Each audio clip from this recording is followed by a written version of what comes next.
Okay, picture this. It is the absolute dead of winter. It's freezing. And you've got a 35-year-old woman outside. She's trying to be a good Samaritan. Oh, I think I know where this story goes. Right. Her neighbor's car is just hopelessly stuck in a snowdrift. The wheels are spinning, just digging this horrible hole in the ice. So she steps in to help push. The classic scenario. She plants her feet, she bends her knees a little, puts her hands on the bumper, and just heaves. And it's that moment, right, where the biomechanics, They just fail.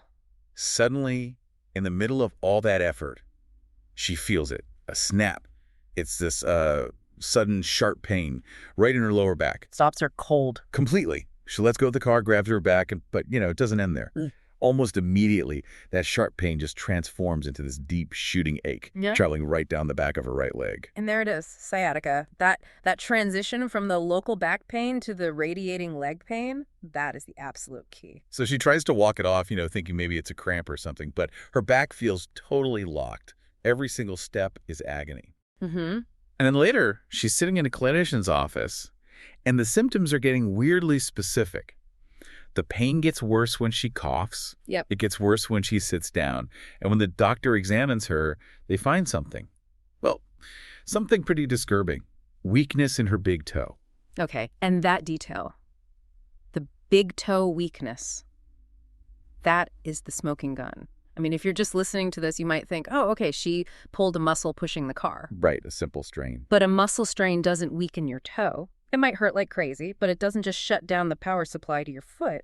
That's a nerve issue. Right, and then the doctor does that test, the straight leg raise. Yes. So she's lying flat on her back, and the doctor just lifts her straight leg. And if that sends pain shooting down below the knee, you're not dealing with a muscle anymore. What are you doing then? You are literally pulling on a nerve root. You're stretching a wire that is already pinched somewhere up the line. And the reveal, an MRI confirms everything. A herniated disc between the 4th and 5th lumbar vertebrae pressing right on that L5 nerve root. And just like that, a simple neighborly deed turns into this perfect masterclass in clinical anatomy. I mean, that one story illustrates almost everything we need to know about how the back works. And, more importantly, how it fails. And that is exactly where we are going today. Welcome back to the deep dive. We are tackling the structure that literally holds all of us upright. We are talking about the back. The central pillar, the protector of our entire nervous system. And more specifically, we're diving deep into the chapter titled The Back from Snell's Clinical Anatomy. Now, before we start, counting bones, we need to set some ground rules here. What's our mission? I think our mission is translation. I mean, Snell's is a dense, incredibly rich text. For many people, it's the Bible. But reading anatomy can sometimes feel like you're reading a dictionary, It's comprehensive, but it can be really dry if you don't already have a story in your head. Yeah. So our goal today is to be your ready reckoner. We want to interpret this chapter, unpack the dense paragraphs, and turn them into concepts that actually stick. But, and this is a huge disclaimer, we are not in any way replacing the book. No, absolutely not. Think of this as like the movie trailer for the book. We want to give you the mental framework so that when you actually open Snell's, and you really should open Snell's, the diagrams just pop. Yeah, that makes You aren't just looking at lines on a page, you're seeing this incredible mechanical masterpiece that's protecting your nervous system. It's true. Reading is becoming a bit of a lost art, isn't it? We get so used to quick videos and summaries. But there's something about tracing the lines in, say, figure 2.1 that just cements it in your brain. We want to make you curious enough to go and find that figure. Because the spine isn't just a stack of bones. It's a suit of armor, it's a shock absorber, and it's a crane, all in one. It has to be rigid enough to protect the spinal cord. But flexible enough to let you tie your shoes? Exactly. It's an engineering paradox. So let's unpack it. Let's start with the big picture, the architecture. If I'm looking at a skeleton from, say, 5 feet away, what am I actually seeing? You're seeing the central pillar of the body. In a typical adult, we're talking about 33 vertebrae, all stacked up. But they're not all the same. They're grouped into these different regions, and honestly, the numbers can be tough to keep straight, especially if you're tired or cramming for an exam. I have a trick for this, an old mnemonic that has never ever failed me. It's the mealtime mnemonic. Okay, I love these. Let's hear it. All right, think about your day. You wake up, you have breakfast at 7 a.m. That's your cervical spine, 7 vertebrae in the neck. Breakfast at 7. 7 cervical. Got it. Then, you work for a while, you get hungry, and it's time for a big lunch at 12:00 p.m. That is the thoracic spine, 12 vertebrae in the chest. Lunch at 12. which corresponds to the 12 pairs of ribs. Makes sense. And then you have a nice sensible dinner at 5:00 p.m. That's your lumbar spine 5, massive vertebrae in your lower back. Which one? 5. Okay. And then I guess you have a snack later. Because below the lumbar, you've got the sacrum, which is 5 fused vertebrae, and then the little coxsackie 6 at the end, usually 4 fused vertebrae. So 7, 12, 5, 5, 4, it all adds up to 33. Precisely. And what's so fascinating is that paradox we mentioned. If you look at just 2 of those vertebrae, say T4 and T5, the movement between them is tiny. It's almost nothing. Right. But when you add up all those tiny movements across all 33 levels, that's what gives you the ability to touch your toes or twist to check your blind spot in the car or, I don't know, do a backflip if you're an athlete. So flexibility through volume. It's like a snake made of building blocks. Okay, let's talk about the shape. Because if I look at a spine from the side, it is not a straight rod, it's curvy. It's like a gentle S. Oh, remarkably curvy. And this is where we get into a really important concept from Snell. Primary versus secondary curvatures. And this isn't just trivia. This tells the story of your life, right from the womb to your first steps. So wait, are we born with all these curves? No, not all of them. Think about a fetus in the womb. What position are they in? Curled up in a ball, the fetal position, knees to chest. It's just a big C shape. Exactly. That C shape is a forward hunch. We call it an anterior concavity. That is the primal shape of the spine. We call those the primary curvatures. Okay. So in an adult, the thoracic region, your chest, and the sacral region, your pelvis, they actually keep that original shape. They stay hunched forward. Okay, so my chest and my butt are the original curves, the nostalgic curves. But my neck and my lower back, they go the other way. They curve backward. And that is the critical distinction. This is the secondary curvatures. They do not exist at birth. They develop as you start to fight against gravity. They're acquired. Fight gravity? How? What changes? Well, think about a baby. What's the very first big physical milestone? Lifting their head up, right. Tummy time, trying to see the world. Correct. When that baby is on its stomach and licks its heavy head, the neck muscles pull and the cervical spine curves backward to support that weight. That creates the secondary cervical curvature. It's the I can see the world curve. Okay. Then what happens around 1 year old? They start standing, pulling themselves up, walking. Exactly. And to stand upright and not just fall flat on your face, your lower back has to arch backward to center your body's gravity over your legs. And that creates the lumbar curvature. That's the I can walk curve. Wow. So the curves of my spine are basically a physical record of me learning to be human, learning to look up, and learning to stand up. That's a beautiful way to put it.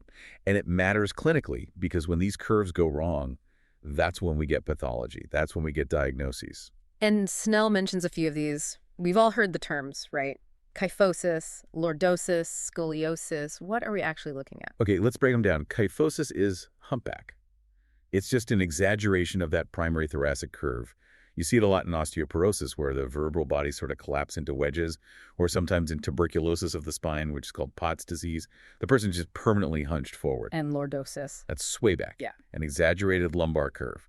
You see this all the time in pregnancy or with obesity. The weight out front, the belly pulls the spine forward so the back has to arch more to compensate and keep you balanced. And scoliosis is the twisting one. Scoliosis is the tricky one. Yeah. It's not just a bend to the side, it's a rotation. The spine twists on itself like a corkscrew. It's often idiopathic, which means we don't know the cause. And it usually hits adolescence during those big growth spurts. Which is why they do those checks in school, right? Bending over. Exactly. The schoolers checks where you bend over and touch your toes. Yeah. They're looking for a rib hump, which is caused by that vertebral rotation. Okay, before we zoom in any further, let's do a quick check-in. We want to make sure this is all landing. Yeah, a little active recall. It's the best way to learn. All right, for everyone listening, ask yourself this right now. Which 2 regions of your spine still have the curve you had as a fetus?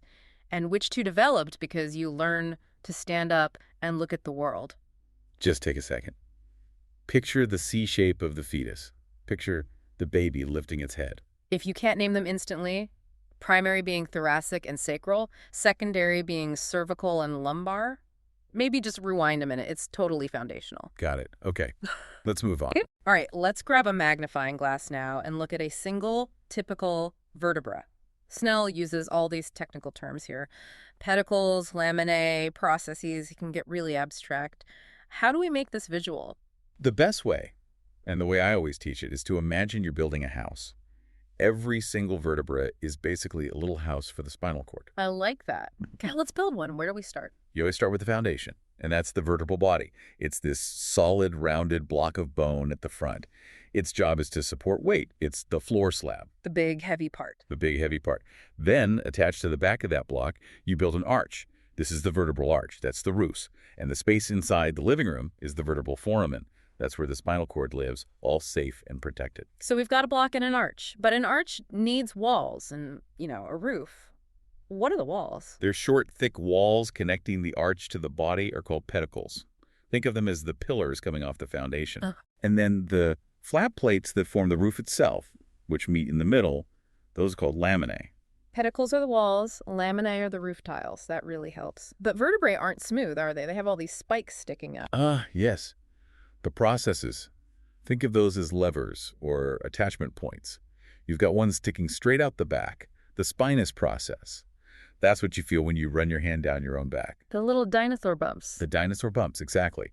Then you have two sticking out the sides, the transverse processes. These are like handles for muscles to grab onto. And finally, you have four articular processes, two reaching up, two reaching down. These are the hinges that lock this house to the house above it and the house below it. Okay, so it's a house with levers for muscles and hinges for stability. But there's one more critical part of this whole thing, the windows. The intervertebral foramina, yes. This is so important, and it brings us right back to our snowdrift lady. When you stack these vertebrae, the little notches in the pedicles and the walls, they line up to create these side windows. And that's the exit route. That is the exit route. The spinal nerves branch off the spinal cord and have to escape through these windows to get to your legs, your arms, your torso. And I'm guessing that window is a pretty tight squeeze. It is a critical choke point, Yeah. a very, very busy intersection.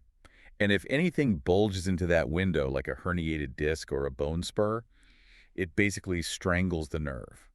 And that stranglehold is what causes the pain down the leg, not just in the back. Which brings us perfectly to the next section. We know what a typical vertebra looks like, but Snell breaks them down by region. They have different personalities. Yeah, you got to know your zip codes. Oh. A vertebra from the neck looks totally different from one in the lower back because they have completely different jobs. Let's start at the top then. The cervical vertebrae, the breakfast crew. What makes them so special? They're the agile ones. They have small bodies because they only have to hold up your head, not your whole torso. But they have this unique, like a VIP pass. It's called the foramen transversarium. That sounds like a spell from Harry Potter. Foramen transversaria. It does. It just means hole in the transverse process. No other vertebrae have this. It's a protected little tunnel running up the side of your neck, specifically for the vertebral artery to climb up to the brain. So if I find a bone and it has holes in its side handles, it's from the neck. Period. 100%. It's cervical. And their spines are weird, too. They're often short and bifid, which just means split in two, like a little snake's tongue. But there are three divas in the neck, right? The typical ones that don't follow the rules. The VIPs. Yeah. C1, C2, and C7. So C1 is called the Atlas. After the Greek titan who held up the world. Very appropriate, isn't it? The Atlas has no body and no spine. It's just a ring of bone. It literally holds the globe of your skull. And C2? C2 is the axis. Its job is to be a pivot. It has this peg sticking straight up called the odontoid process, or the dens. I love the story of the dens. It's fascinating embryology. It's basically evolutionary theft. The dens is actually the body of C1, the Atlas, that got stolen during development and fused onto C2. No. Yes. So C1 rotates around its own lost body, which is now attached to C2. And that pivot is what allows you to shake your head no. Without that little bit of anatomical theft, you couldn't check traffic. And C7, the last one. That's the vertebral prominence. It's Yeah. the last cervical one. And it has this huge, long spine that isn't split. If you reach back to the base of your neck right now, go ahead and feel that big bump at the bottom. Yeah. That's your C7. It's a major landmark. Moving down to lunch. The thoracic vertebrae. The rigid ones. These guys are heart-shaped. If you look at the body from the top down, it looks like a heart. But the key identifier, the dead giveaway, is the costal facets. Little dimples on the side. Why dimples? For the ribs. Thoracic means chest, and chest means ribs. If you see a spot for a rib to attach, you are in the thoracic spine. No question. And their spines point down, right? Sharply downward. They overlap like shingles on a roof. And this makes the thoracic spine very stiff. You can't really bend backward very far because the shingles lock together. Which makes sense. You need to protect your heart and lungs. You don't want that area to be too mobile. Okay, finally, dinner. The heavy lifters. lumbar vertebrae. These are just massive, huge, kidney-shaped bodies built to support your entire upper body weight. They don't have rib facets, they don't have transverse holes, they're just bulky. And their spines are short, flat, and square, like little hatchets. Snell mentions a really important clinical detail about the lumbar spines, specifically the gaps between them. Yes. So in the thoracic spine, those shingles overlap and block access to the spinal canal. But in the lumbar spine, the hatchets stick straight out, leaving these wide gaps between the laminae. And for doctors, this is crucial. That gap is the window for a lumbar puncture, a spinal tap. The only easy way in. The only easy way in to get a sample of cerebrospinal fluid or to inject anesthesia. We'll come back to the spinal tap just briefly. The sacrum and coccygis. They're fused. The sacrum is this big triangular bone that connects the spine to the pelvis. The important landmark there is the sacral promontory, the front edge of that first sacral vertebra. Obstetricians use it to measure if a pelvis is big enough for a baby's head to pass through. And the sacral hiatus. That's at the very bottom of the sacrum. It's a little spot where the roof tiles, the laminae, failed to fuse. It's a natural opening that's used for caudal anesthesia, which is a type of epidural used in childbirth. Okay, time for check-in question number 2. Let's test everyone's zip code knowledge. Right, let's see if you were paying attention. If you found a vertebra, maybe buried in the desert, and it had a heart-shaped body and these little dimples on the side for ribs to attach, where in the body did it come from? Think about it. Heart-shaped. Dimples for ribs. And part 2, why is the C2 vertebra called the axis? What is it acting as an axis for? Think about that no movement. Who's doing the pivoting? If you said thoracic for the first one and pivot for the atlas for the second, you are absolutely spot on. Nice work. Okay, let's move on. All right, let's talk about the glue. We have these bones, but a stack of bones would just fall over. We need to stick them together. And this is where the mechanics get really interesting. We have to talk about the intervertebral discs. I love the metaphor for this one. It's universal, the jelly donut. It is the perfect analogy. The disc is the shock absorber that sits between the vertebral bodies. And has two parts. The outer ring is the annulus fibrosus. This is the dough of the donut. Tough stuff. Super tough. It's made of these concentric layers of fibrocartilage. It's strong, it's durable, like a radial tire. And the filling. That's the nucleus pulposus, the jelly. It's right in the center. And it's mostly water. It's hydraulic. Its job is to distribute pressure evenly. Okay, so when I jump off a step, what's happening to my donut? A lot is happening. The impact squashes the vertebrae together. The jelly, the nucleus, tries to flatten and spread out in all directions. And the dough, the annulus, stretches to contain it. So it takes that vertical crash and turns it into a horizontal stretch. It dissipates the force so the bone doesn't shatter. But donuts go stale. Sadly, yes. This is the aging process in a nutshell. As we get older, the nucleus loses water. It stops being this fluid, bouncy jelly and turns into, well, dry, granular cartilage. The donut gets hard and stale. And we shrink. And we actually shrink in height because the discs get thinner and can't absorb shock as well. And a scaled donut is much easier to crack. Right. But before we crack it, let's talk about the tape that holds the whole column together. The ligaments. Yes. There's a lot of alphabet soup here. All dolls, PLL. Which ones do we really need to know? Okay, the most important ones are the two long ones. The anterior longitudinal ligament, or ALL, runs down the front of the spine. It is wide, thick, and incredibly strong. Think of it as heavy-duty duct tape. It stops you from bending backward too far. And the posterior longitudinal ligament, the PLL. This one is the troublemaker. The PLL runs down the back of the vertebral bodies right inside the spinal canal. But here's the critical catch. It is narrow, and it's weaker than the one in the front. It doesn't cover the whole back of the disc. Wait. So the front of the spine gets this wide strip of industrial strength tape, but the back, where the super sensitive spinal cord is, only gets a skinny piece of Scotch tape. That is essentially it, yes. It tapers and gets narrower as it goes down the spine. And this is the Achilles heel of the back. Yeah. Because the PLL is so narrow, it leaves the back corners of the disc completely unsupported. So, when a disc herniates, it almost always bursts out sideways and backwards posterolaterally, right into that gap where the ligament is missing. Which is, unfortunately, exactly where the nerve roots are trying to make their exit. It's a perfect anatomical storm. A weak ligament, a high-pressure disc, and a very sensitive nerve, all meeting in one tiny corner. Snell highlights two other ligaments. There's a yellow one. The ligamentum flavum. Flavum is Latin for yellow. It connects the laminae, the roof tiles of adjacent vertebrae. And it's yellow because it's full of elastic tissue. It's like a big rubber band. What does it do? When you bend forward to touch your toes, it stretches. And then when you stand back up, it recoils and helps pull you upright. It actually saves your back muscles a lot of energy. And the ligamentum nuchae. That's just in the neck. If you feel the back of your neck deep down, you don't feel individual bony spines. You feel this thick, tough band. That's the ligament. It basically replaces the bone spines to give your powerful neck muscles a bigger surface to attach to without limiting your head movement. Speaking of head movement, Snell clarifies the difference between nodding yes and shaking your head no. Right.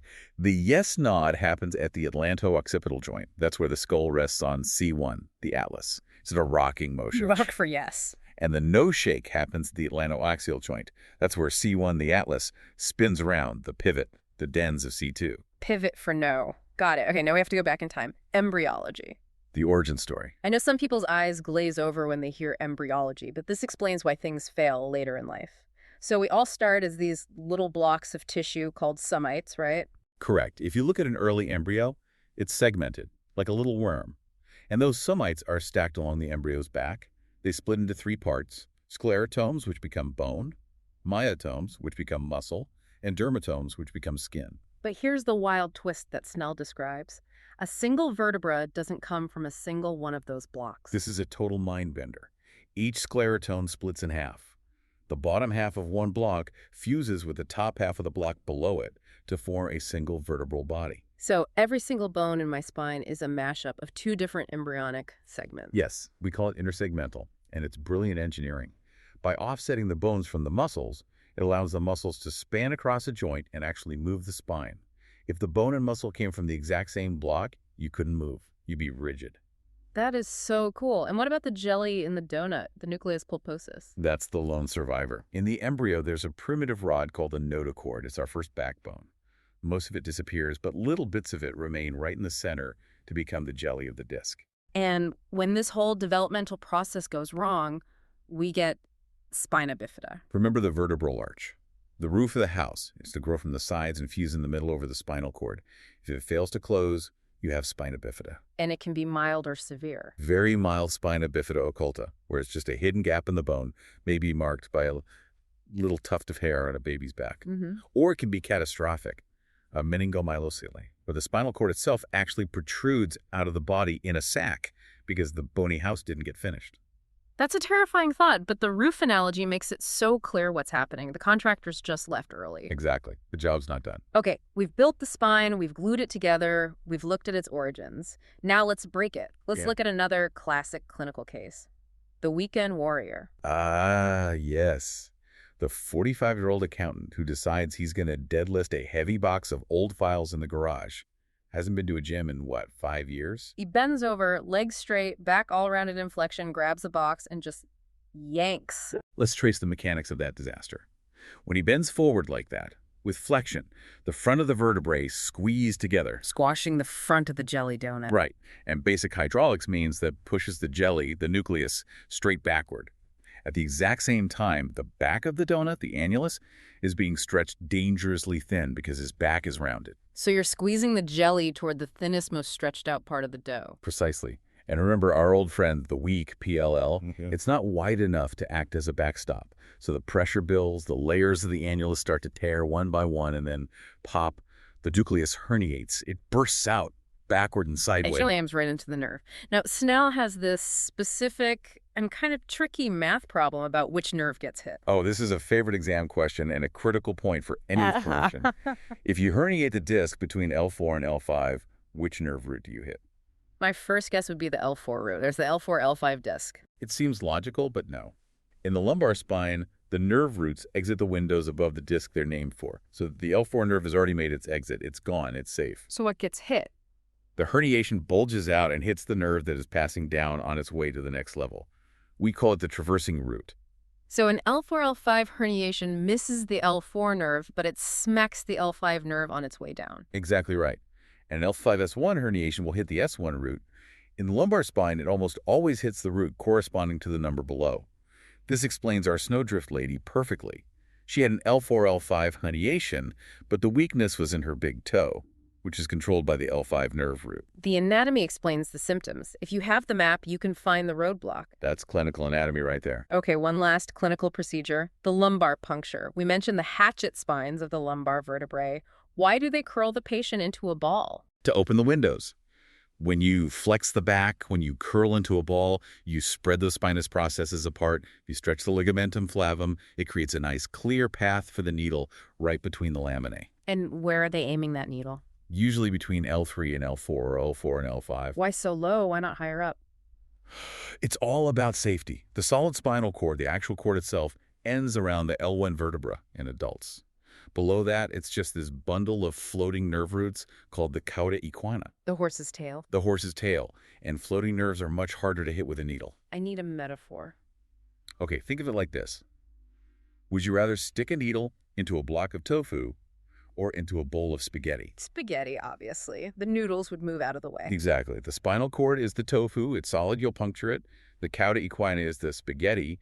The nerve roots just float aside as the needle passes.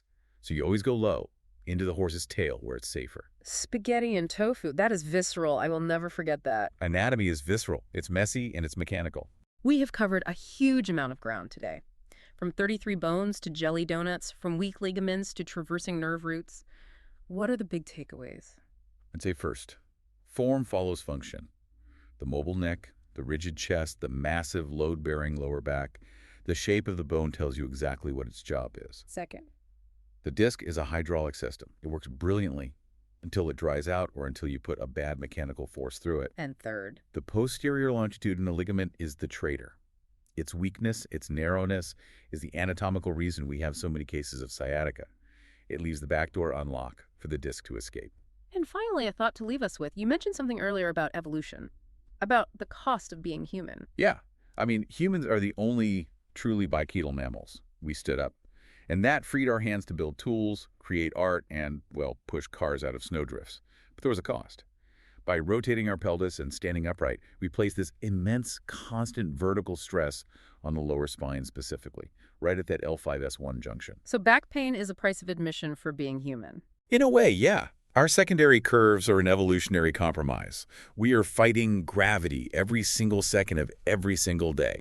So back pain isn't necessarily a sign that you're broken. It might just be a sign that you're human, balancing a heavy torso on a column of checkers pieces. That is somehow both comforting and terrifying at the same time. It should be motivational. Treat your pillar with respect. Lift with your knees, not with your back. And the best way to understand that respect is to read the manual. Go to Snell's Clinical Anatomy, open the chapter on the back, look at Figure 2.1 to see the surface markings he talks about. Find Figure 2.11 to really see that disc structure. The book has the diagrams we can only describe. Go look at the shingles on the thoracic spine. It will click in a way that our words just can't fully capture. Use this as your guide, but let the book be your map. Thanks for diving deep with us. Keep those spines aligned, watch your posture, and we'll catch you on the next one. Stay curious.